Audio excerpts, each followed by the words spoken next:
Network Entertainment. Hello to everyone all over the world! Magkakasama na naman tayo sa isang gabing puno ng kwentuhan, tawanan at bardagulan. Ito pa rin ang Ganito Kasi Yan, powered by the Pod Network.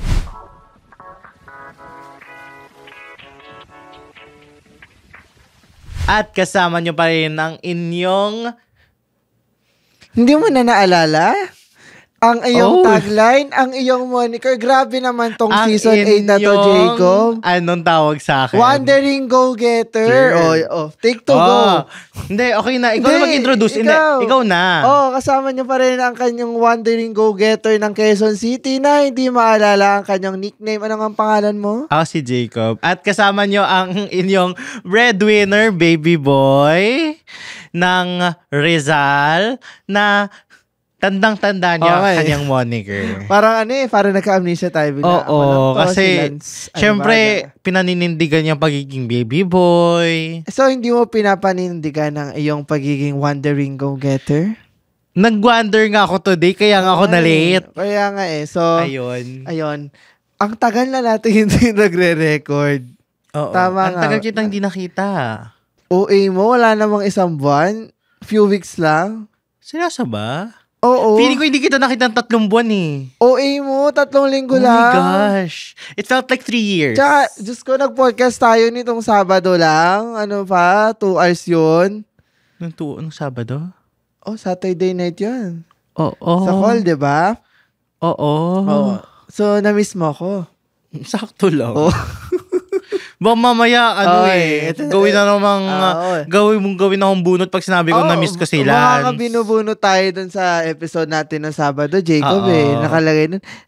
Kung ano daw yung subtext daw nung episode na yun. Bakit? Anong subtext? Ewan ko sa kanila, mga intrigero sila. At feeling kaya ko, magbe-behave na po si Lance. Oo, dapat nagpapakabait na tayo. Good dahil boy. May dapat dapat breadwinner good boy ka na. Oo. Kailangan minsan demure, minsan mabait. Feeling ko I choose to be kind today. Ikaw, kailangan ba go-getter ka na rin ngayon, Jacob? Oo, kailangan go ka lang at get ka lang ng get para makago ka. Oo, kaya naman ang igiget ni Jacob for this episode ay siguro may intriga yung mga insecurities. Uy! Parang ang hirap siyang mahirap siyang topic kasi medyo seryoso siya. Yes, pero ikaw ba? Are you comfortable talking about your insecurities? Syempre hindi. At dahil dyan, ano insecurity mo? Hindi. Syempre hindi ko, it's something na hidden siya na malalaman ko lang or madedefine if like, kunwari, nagmumuni-muni ako ganyan. Pero in a normal, regular basis, parang ang hirap i-define. Bakit ikaw? Parang kaya mo bang, open ka ba, Jacob, when you're talking about your insecurities? I wouldn't say I would normally talk about it on a day-to-day basis. But of course, when the conversation is there, when there's something to talk about, and it really helps, it's really important to talk about it. Yes. Kaya naman, very important nga ang letter natin for this episode. Pero before that, saan ba muna sila pwede makapagpadala ng letter? Okay, so pwede nyo ipadala ito. Yung link ay nasa comment section down below. It's on our IG bio. You can find us at GKYPod, or you may search it's tinyurl.com/GKY tugon mo. Yes. Kaya naman, ready ka na ba sa pag-unpack ng sa una nating record? Kaya ka na i-issue lang sa yung mga words mo, unpack. Ano ba dapat? Talakayin. I-discuss natin ang isa sa mga medyo may isang word din na i-discuss kanina eh. Ano? Yung dun sa comments. Ano? Ewan ko, hindi ko nabasa. Basta nabasa ko may discuss. Basta yung discuss. Pero kailangan natin i-discuss to. And kung may mga matrigger man sa mga podmates natin dyan. May trigger warning ba tayo dito? Kung so mental health problems or issues, yun. Feel free to skip this episode. Yes. Dear Jacob and Lance. Hi mga kuyas. Oh my God. Sanay ka bang tawagin na kuya? Pag yung mga Pag kapatid mo, sure. Pero pag kunwari, mga... May mga tumatawag sa akin nun na junior sa org. Junior? I mean, mga lower year. Akala ko ang tawag sa'yo junior. Sabi ko, may mga lower year na tumatawag sa akin, kuya. Sa'yo ba? May tumatawag sa akin, kuya? no. Ano talaga? Baka, I seem like a comforting bestie. Very baby boy type ka nga. Huy! I don't really know how to start this, but I've been thinking about something heavy, literally and emotionally, and I feel like maybe, Jacob might relate to this. Uy, tinamay mo pa or ako. Or at least might know how it feels. Okay. Bakit Thank you. May So, talaga... ikaw ang santo. Ibig sabihin, Lance, lumabas ka na sa episode na to. Feeling ko, dahil sinabi ng letter sender natin na para talaga to sa'yo, ako yung mag-interview for you. Uy. Yes. Yung last episode, ikaw din nag-interview sa akin, yung huling tugon po. Baka kasi may mga lang tayo, may mga niche. Excuse me, so niche ko yon. Yung hindi. Kasi ikaw yung very open and public. Ikaw, hindi ba mas open at public ka? Ay, hindi. Sabi mo nga, di ba? Good boy na ako. Ngayon. Ngayon. Pero nung na-record natin yung episode na yon. That was a different era, be. I'm someone who's often told that I have a nice face. Okay. Like, my face card daw ako. Some even say, gwapo ka naman Or, sayang ka. But almost always, may kasunod. Pogi ka sana, kaso, gwapo ka sana, okay, trigger warning sa lahat ng, baka may signs ng body dysmorphia. Mm-hmm. Feel free to skip this episode kung uncomfortable to sa inyo. Yan. Gwapo ka sana, kung papayat ka lang. Sayang ang mukha mo. And it stings. Sometimes I joke about it na lang. But deep down, it really gets to me. I look in the mirror and I can almost like what I see, but the weight holds me back. Not just physically, but emotionally. I feel like people only see me for what I could look like if I just slimmed down. And in dating apps or hookup apps, I always feel invisible. Or like, I'd be wanted more if I were smaller. Parang diba slimmer? Pero sige. Slimmer, I think. Grammar, sorry. Seryoso tayo. Kasi malay mo, size-wise. Kasi like, for example, he or she considers themselves large. Or like, kunwari, mas cute sila kunwari pag small. Tall, small. Ba't ka liliit? Okay. And even if I match with someone, I still find myself wondering if they'd still swipe right if they saw the rest of me. I guess I'm asking, how do I handle this kind of insecurity? Should I just lose the weight? But I've tried, and it's hard. Totoo yan. I felt burned out trying to change how I look just so people might finally want me. Is it possible to be confident and happy in your body, even if the world tells you you shouldn't be? Is it really just a matter of love yourself, or is that too simplistic? Please help, kuyas. How do I handle the insecurity, especially in a culture and a dating scene that's so fatphobic, where body type seems to matter more than your actual heart? I don't know if I'm ready to love my body, but I just want to stop hating it.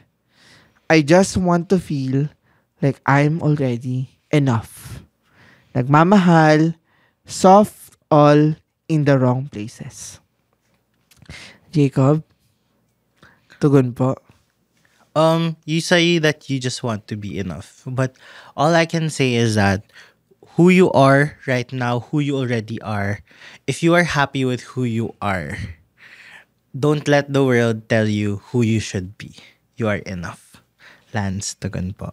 Ako, siguro simple lang. Hihiramin ko lang yung lyrics. Na, every inch of you is perfect from the bottom to the top. Uy, totoo naman. Pero yun. Yes. May ka trainer ka, girl. Oh, bakit? Applicable. Oo. Appropriate. Medyo parang heavy siya. Na parang kaya kong ganun ng ganun. Pero ramdam ko sa kwarto. Ramdam ko ngayon yung bigat nung conversation. And yun nga, it's about... Actually, this is our heaviest topic. Ano ba? Yeah, I feel like sa mga one of trigger the... warning, one of the... Parang, syempre, we are talking about body dysmorphia. hindi Tama? Yes. And in terms of yung physical appearance and how it literally and figuratively weighs in the standards of society. And how it affects how others look at you. Siguro, anong immediate reaction mo, be? From the letter? Siguro sinabi ko na to sa'yo na, Lance, this needs to make into our recording. Because, I guess, if there's a letter, I wouldn't say na the other letters don't hit me. But I'd say correct siya. Because, it's something na ang hirap kasi it's asking for my advice, but it's also an aspect wherein I also don't know what to say because I wouldn't say it's something I'm currently or still going through, but it's still something I haven't found resolution to. Gets. So yeah, how about you? So parang sa akin din naman, in terms of this letter, ayun nga, bringing up kasi ni Jacob yun na kailangan natin pag-usapan to. So, syempre this conversation would be a heavy one, but I think it's something na even if like physical appearance wise, the body types and all of that is, yun nga, I may not be the perfect person to like pagsandalan ng letter sender natin. But I feel na itong conversation na to, it's something na hindi lang din naman yung parang pag nakita mo agad yun din. Pero like, maraming people na even if like, mapayat na sila,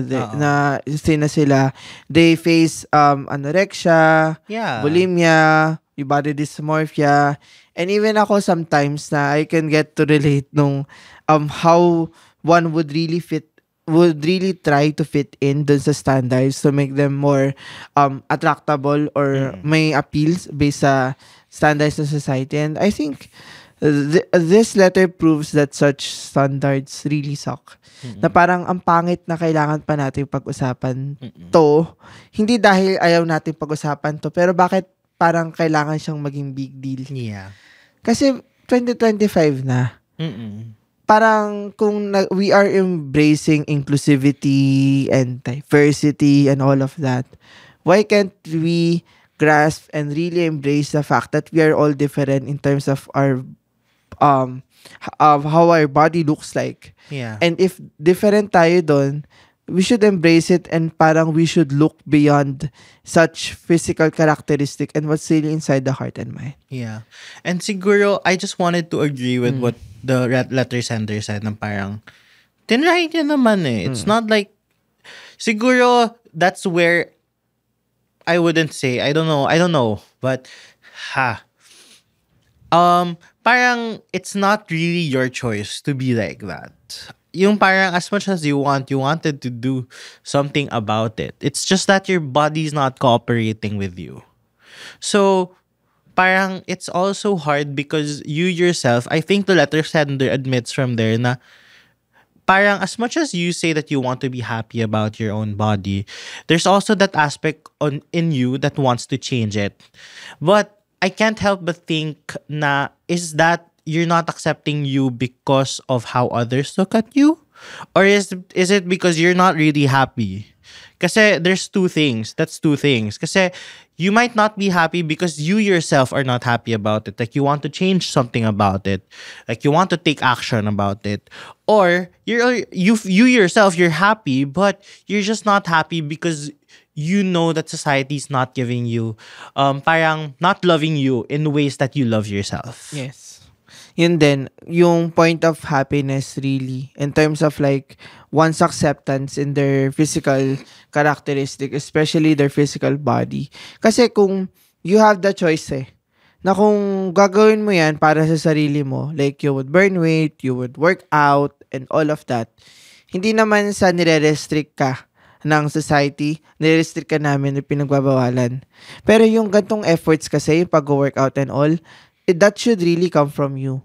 That should really come from your intention, genuine intention to work out for your own benefit, for your own happiness, and not because para sumaya yung ibang tao kung gagawin mo yan.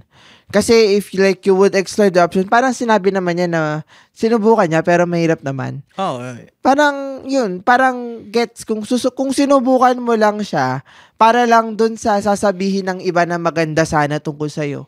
Wag mo nang subukan in the first place kasi you're not doing it for your own. Pero kung susubukan mo talaga siya, na kasi there are benefits kasi of having a more physically healthy body, like hindi sa we're not saying na may mali sa kung mataas man yung weight kasi pwede namang ma-develop yung muscles even despite that. Kumbaga yung ganong pagiging physically active, even if like medyo nasa mataas yung weight mo, it still holds na parang better sleep, better physical coordination, yung sa muscles mo, naging FIA ako bigla. Pero may mga ganun pa rin. And kung gusto mo yung ganong path na parang mas may active lifestyle ka, go ahead. But point is, that should really a choice that would come from you, that you will do it for your own, not for the sake of other people.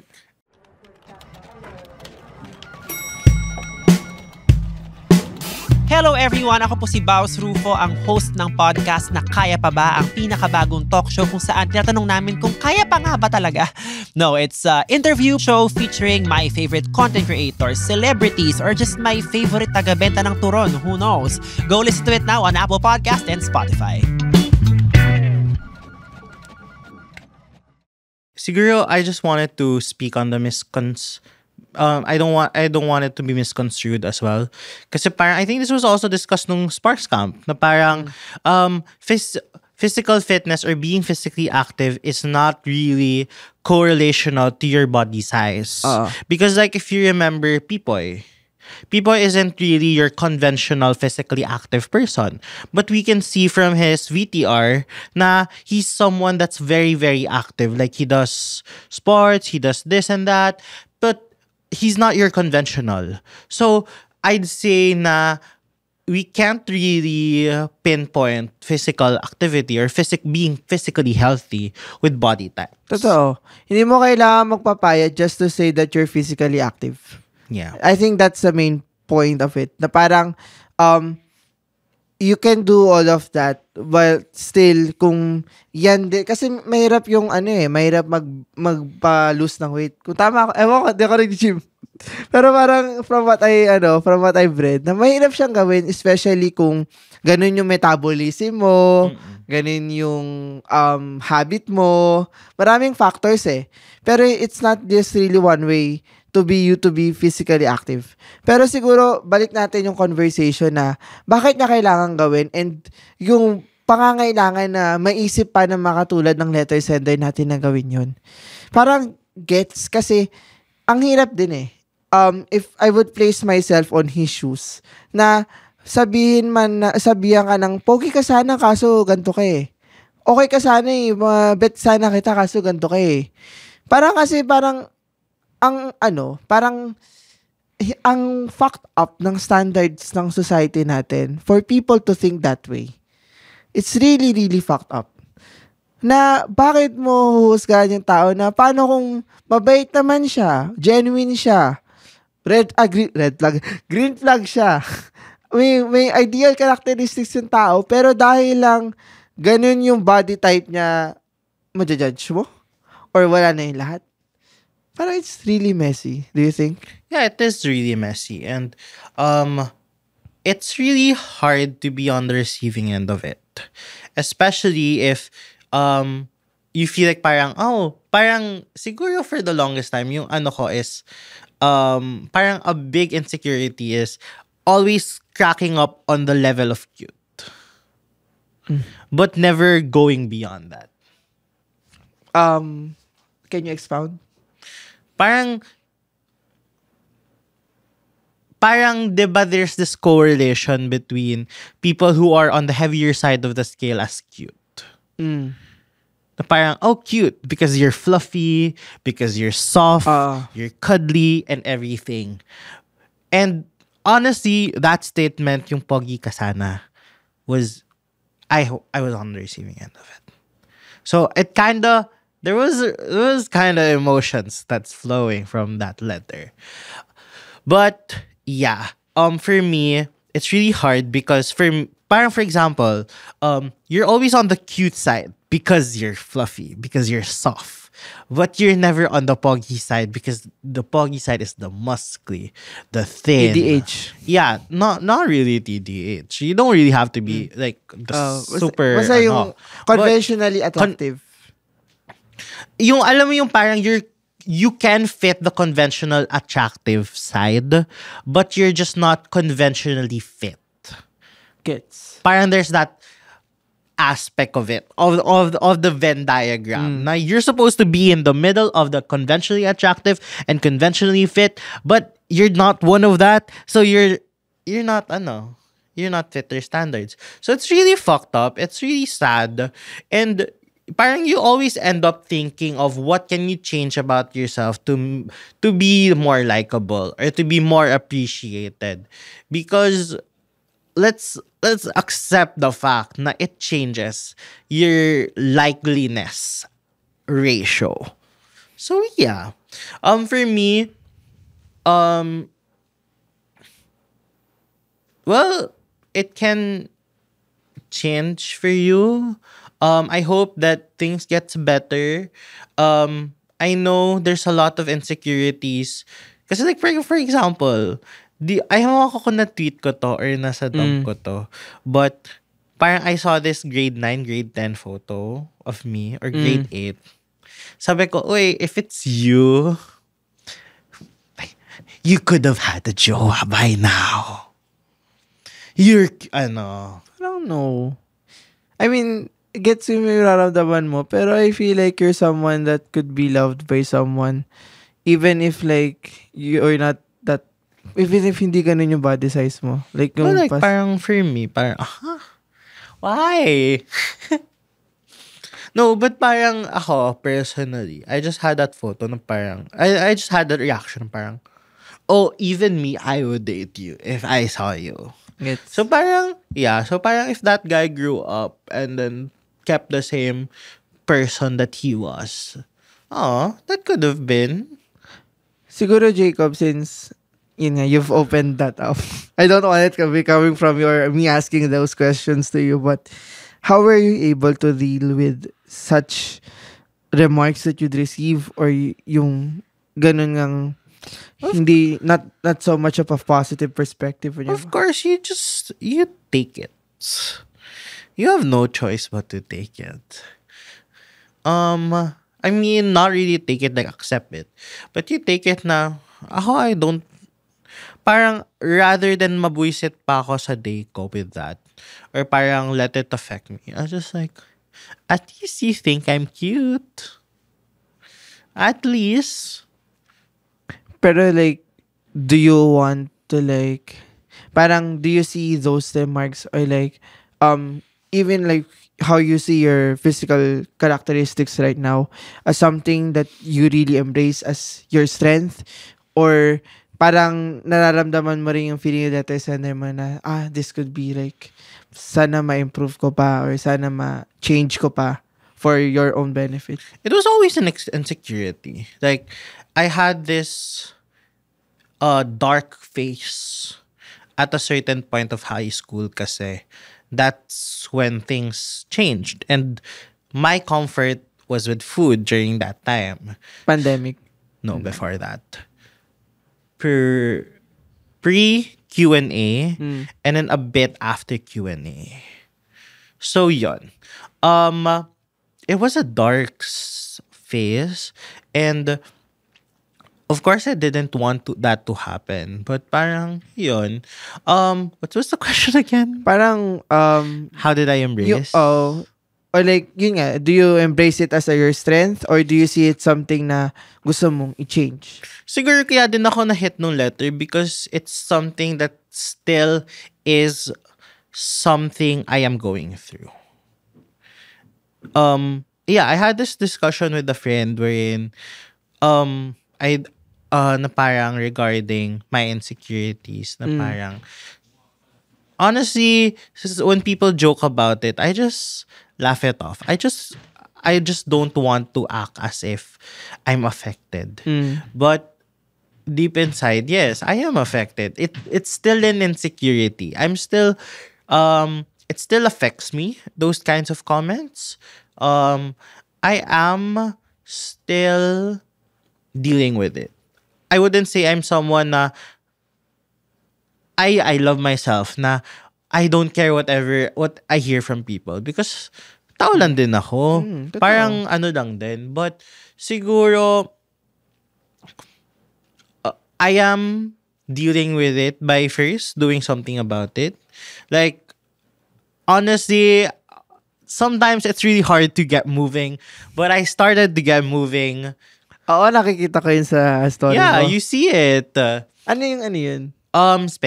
Spin classes. Okay, para sa mga bano, ano ulit yung spin class? Like, what It's do you do there? stationary bike. Tapos yung music is parang very, ang tawag doon, hindi uplifting. It's upbeat. Saan ka nag-spin class? Siyang. Sa Siang. Okay. And Estancia. Estancia, okay. Yeah. So yeah, Siyang, Estancia, and Ayala 30th. So yeah, parang first step talaga is acknowledging that you have that issue. Then take a... Is it an issue? Yeah, I'd say it's an issue, honestly. Because I get... honestly, there are times you get to feel what Letter Sender is feeling. Na you'd feel na, oh, if I look better, people would appreciate me more. So yeah, there's always that. Do something about it. And siguro accept na lang din na you can't really change so much about what people are saying, but you can change na lang or parang redirect yourself onto how you want to see those comments. So, siguro before sa final message natin kay Letter Sender, para medyo gets na parang we have different perspectives, especially that you're on the receiving end talaga and nararamdaman mo, nararanasan mo yung nabanggit na letter natin. Pero sa akin, parang I'd like to offer a different perspective na if like you would really find for love, if that's what you want, and if like you're on the dating scene and all of that, parang sa akin, yung body type mo and all of that, that wouldn't matter to you if the right person would, the right person would find you and you would find that person, your person. Parang, no matter what your body type is. Kasi even if like sabihin natin may mga target audience or audience ka na nakikater na baka hindi ka fit dun sa standard ng mga gusto ng mga mask na good catch na I don't know yung mga nandyan sa mga app na yan. Pero I know and I'm confident when I say that there are people out there that can appreciate you for who you are, na your body type, your physical characteristics are not ifs, are not buts, but people would embrace that as part of you, as a part of the wholeness of you.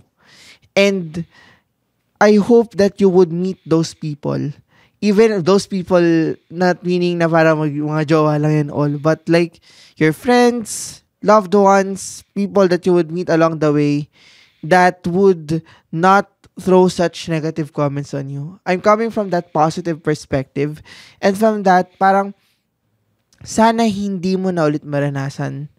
O kung maranasan mo ulit makareceive ng mga gantong comment, I hope that you wouldn't take it so bad. Because I know and I'm confident na lahat naman tayo ng mga tao may beauty and kabutihan sa lahat sa atin na ina-outweigh, ina-outrank lahat ng mga kung ano mang puna sa atin ng ibang tao. And that includes one's physical characteristics. So, I hope that you would also give that time to embrace your being, the wholeness of you, including your physical characteristics. But if you want to change some parts about yourself, for your health, for your well-being, do it for your own sake. not for the sake of other people. Because that kind of love and that kind of acceptance and validation would really come from you. Not from me, not from Jacob, and not from every single person out there aside from you. Ikaw? Yeah. First, you are enough for who you are. Whatever you want to do with yourself, make sure it's always grounded in terms of how you want to grow, how you want yourself, how you want to see yourself. If that's how you want to see yourself, if you want to see yourself on a more on a different level, on a different scale, on a different aspect, siguro, yeah, it's okay to start working on it. And there's no harm in doing that, and if that's what you want. But if you love yourself, if that's how you want yourself to be, or if allow others lang to love you for who you are. Don't change a thing for other people. And for me, I get na there's that insecurity na, for example, there are people that you like and you feel like you're shooed away or parang you're rejected just because of how you look. But I'd want to say na you'd find people that would want you. Oh. Yeah, you will. And I hope so, whether that's you on the heavier side or you on the lighter side, I hope that you find people that will love you no matter what.